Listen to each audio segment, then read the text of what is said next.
মাথা ন্যাড়া করলে কি গরম কমে?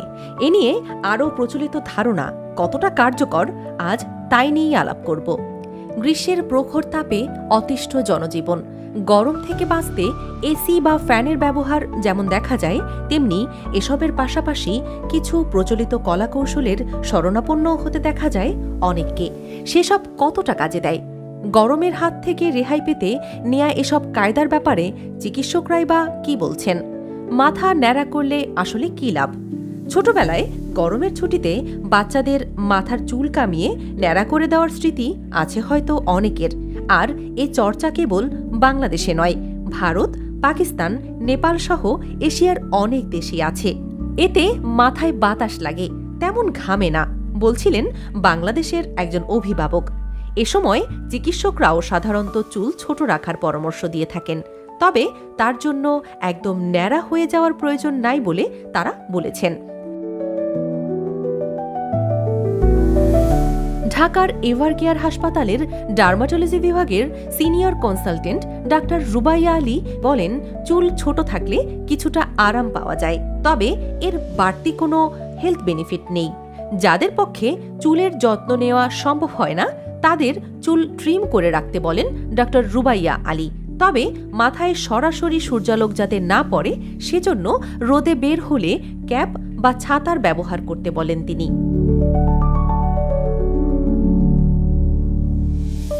আচ্ছা, টক খেলে কি গরম কমে? কাঁচা আমের জুসের প্রতি আগ্রহ থাকে অনেকেরই। এছাড়া তেঁতুলের শরবত, লেবুর শরবতের মতো পানীয়ের বেশ কাটতি থাকে এ সময়ে। শহরের রাস্তাঘাটে এসব শরবত বিক্রিও অনেক বেড়ে যায়। সাধারণ মানুষের মূল খাবারে ভাতের সঙ্গে টক ডালের বা আচারের উপস্থিতিও বাড়ে।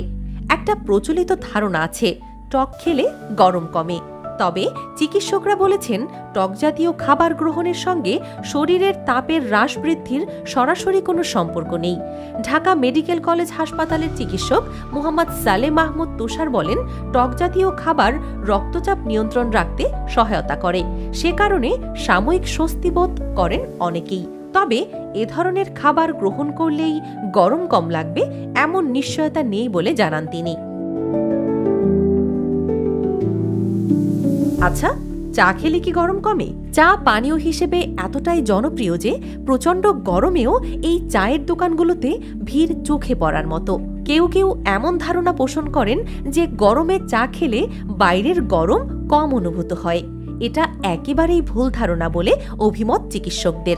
যুক্তরাষ্ট্রের ন্যাশনাল ইনস্টিটিউট অব হেলথের এক প্রকাশনা থেকে জানা যায়, মানব শরীরে ক্যাফেইন দ্রুত শোষিত হয়। গ্রহণের মাত্র ৪৫ মিনিটের মধ্যেই ১৯% ক্যাফেইন শোষিত হয়ে যায়। চা বা কফির ক্যাফেইন দেহকে পানিশূন্য করে ফেলে এবং শরীরের তাপমাত্রা বাড়িয়ে তোলে। এতে অল্প সময় শরীরের তাপমাত্রা অনেকখানি বেড়ে যেতে থাকে। অল্প সময়ে শরীরের তাপমাত্রার পরিবর্তন গরমের সবচেয়ে বড় আতঙ্ক। হিট স্ট্রোকের ঝুঁকি বাড়িয়ে দিতে পারে বলে বিবিসি বাংলাকে জানান কিডনি রোগ বিশেষজ্ঞ ও গবেষক ডাক্তার শেখ মইনুল খোকন। কারণ চা কফি পানের পর পাকস্থলীতে গরম পানির বাড়তি তাপ শরীরের ভেতরটাকেও গরম করে তোলে। তাই এ সময়ে চা, কফি, অ্যালকোহল, নিকোটিন সবই এড়িয়ে চলতে বলেছেন ডাক্তার সালে মোহাম্মদ তুষার। তবে অনেকে আছেন যাদের সকালে বা বিকেলে কিংবা উভয় বেলায় একান্তই এক কাপ চা না খেলে চলে না। তাদের চা খাওয়ার আগেই খানিকটা পানি পান করে নেয়ার পরামর্শ দিয়েছেন মিস্টার তুষার। পরামর্শ দিচ্ছেন তুষার, বলেছেন এতে তাপমাত্রার ভারসাম্য বজায় থাকবে। স্যালাইন কতটা কাজের? গরমের সময় স্যালাইন খাওয়ার প্রবণতা দেখা যায় অনেকের মাঝে। এমনকি সামাজিক যোগাযোগ মাধ্যমে কেউ কেউ উপদেশ দিচ্ছেন, যারা বাইরে বের হবেন তারা যেন সঙ্গে স্যালাইন রাখেন। পানি শূন্যতা রোধে স্যালাইনের পাশাপাশি ইলেকট্রোলাইট সমৃদ্ধ পানীয় গ্রহণ করেন অনেকে।